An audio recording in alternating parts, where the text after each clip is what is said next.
was born into this life. I suffered for it. And reaped the rewards. I could tell you that I didn't want it. That I tried to get out. Don't move, scumbag! But I got no reason to lie anymore.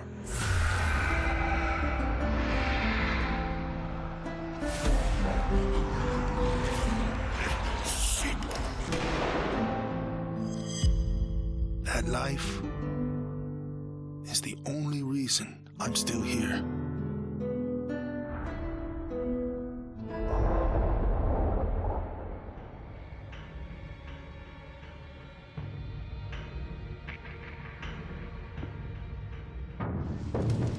We're so small, really.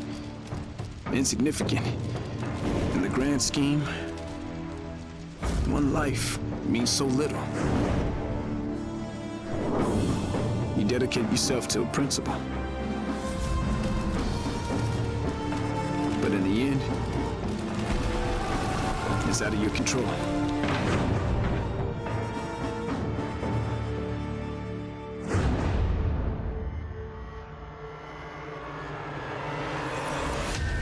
In this world, principles get you killed. You lend a hand, it gets torn off. You hesitate, you die.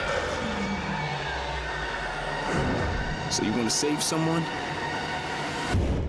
Save yourself.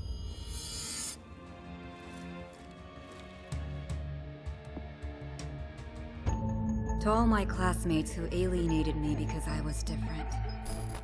To anyone who never gave me a chance. To the people who ignored me while I hid behind zeros and ones. Thank you.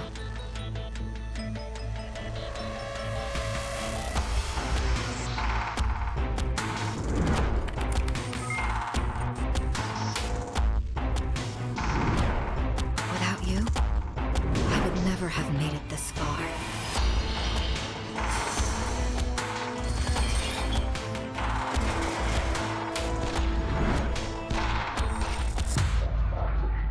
I would have been weak and dependent. I would have ended up just like you.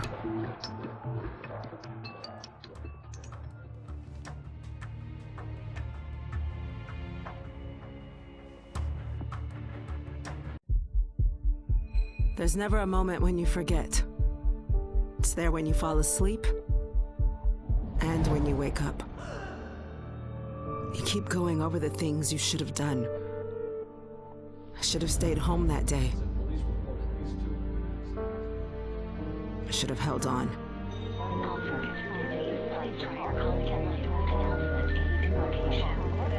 The agony is always there.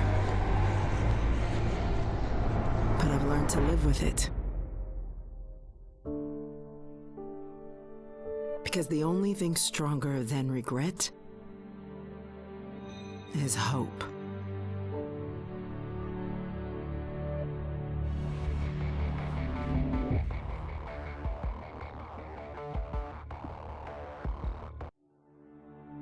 Where there is life, there is light. The glow of hope. At times, it burns brightly, but dwindles and fades.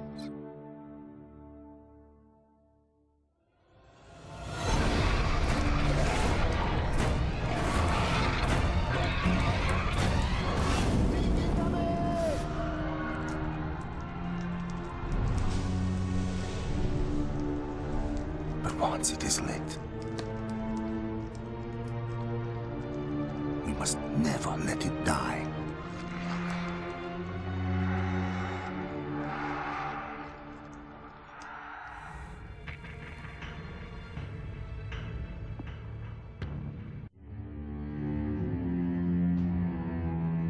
Don't play in the dirt, Ethan.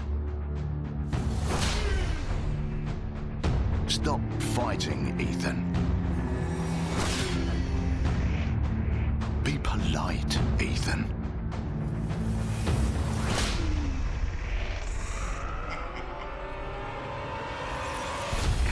We can suppress the animal instincts all we want, bury them under layers of polish. But they exist for a reason. When we lived in a genteel fairy tale world, somebody did the dirty work out of sight. But when the fairy tale turned nightmare,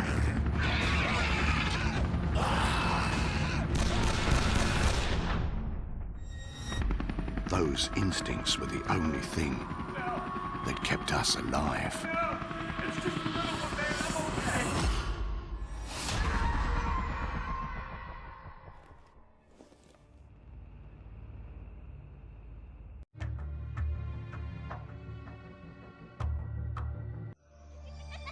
My earliest memory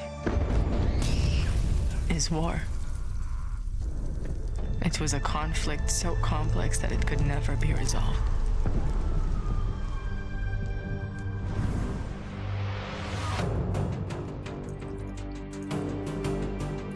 But this war isn't complicated.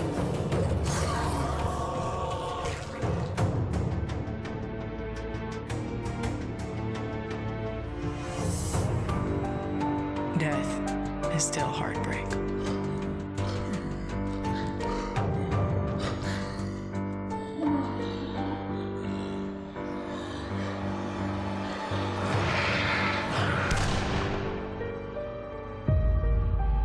But a kill is a kill.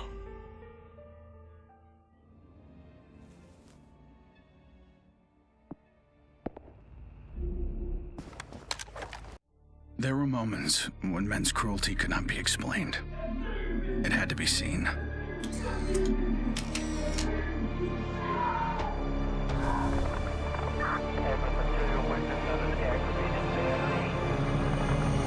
The perfect shot pierced our numbness, sent up a flare to save the next generation, and said, "This is where we've been. Don't follow." Then there was no one left to heed the warning. And the only one left to save was yourself.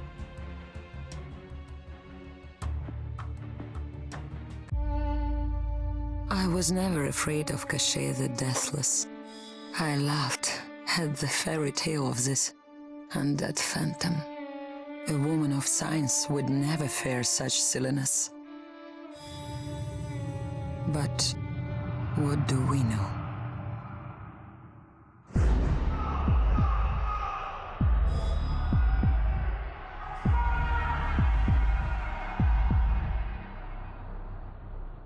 Science cannot explain what I've seen.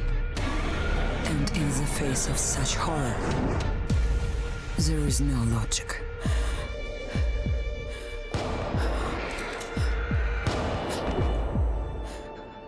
Only faith.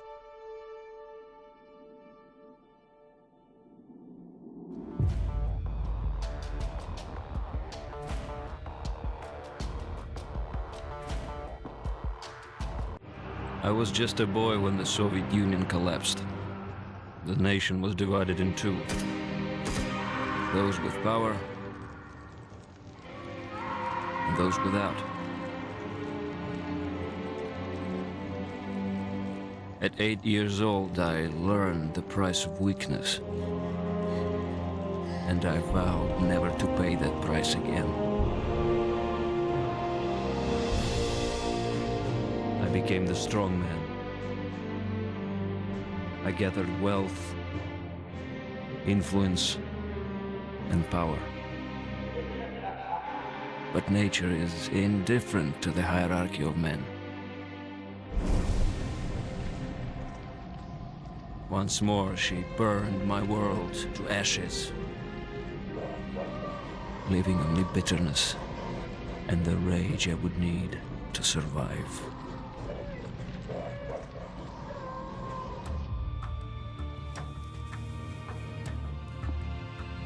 People don't believe something can happen until it does.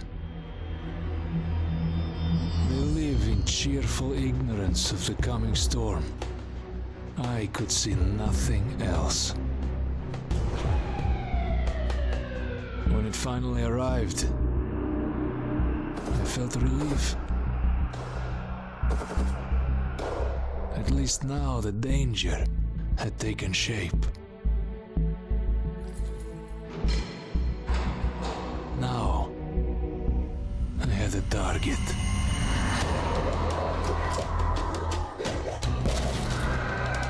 And I didn't have to fight alone.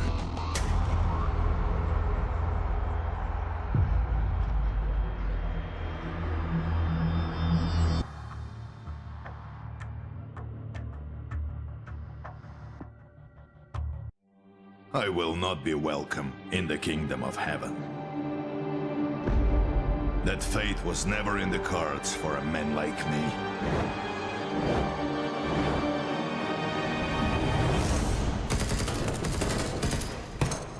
The Lord had other plans.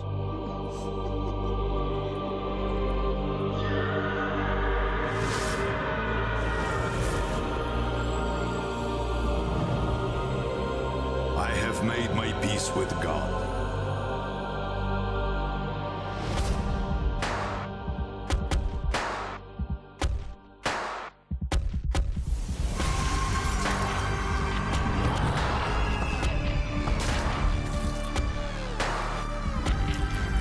He is with me in this life. And that is enough.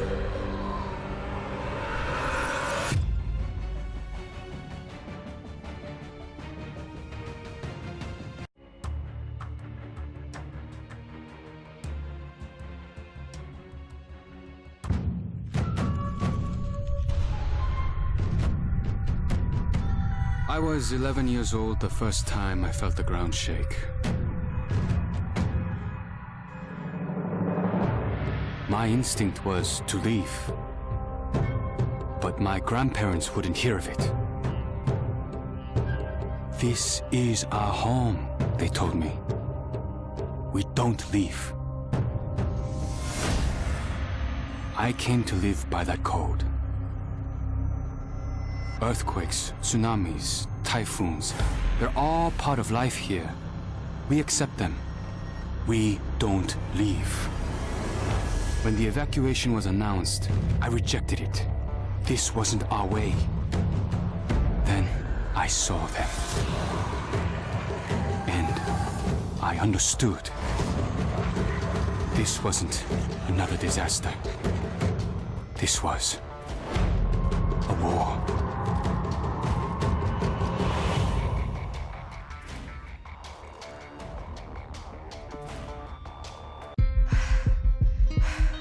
Nobody expected a 9-year-old girl from Tokyo to be fascinated by guns. Nobody imagined a 22-year-old university senior would drop out and train for the biathlon. Nobody believed that the daughter of a salaryman could win Olympic gold.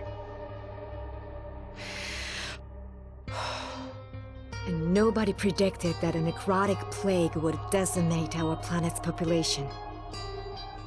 But life is all about the unforeseen.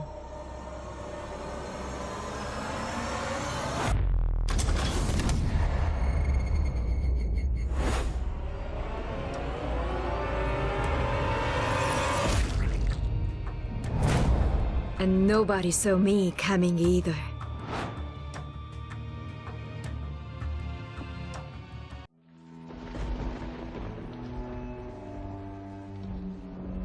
I always wanted to be a cop. Thought I could do some good. But the scum on the street kept destroying lives. While I was wrapped up in red tape.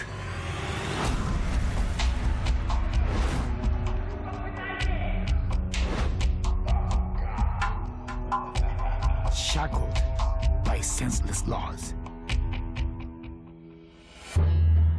The virus stripped all that away, left us to fend for ourselves. And finally, the chains were off.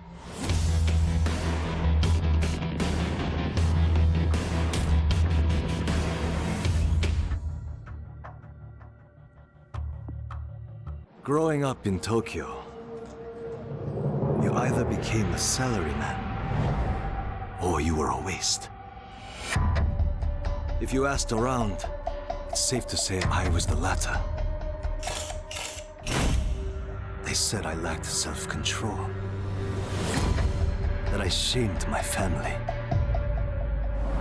So my father sent me off to relatives in the States. Turns out, Americans care a lot more about earnings than honor. Which worked out fine. Until the Zeke showed up.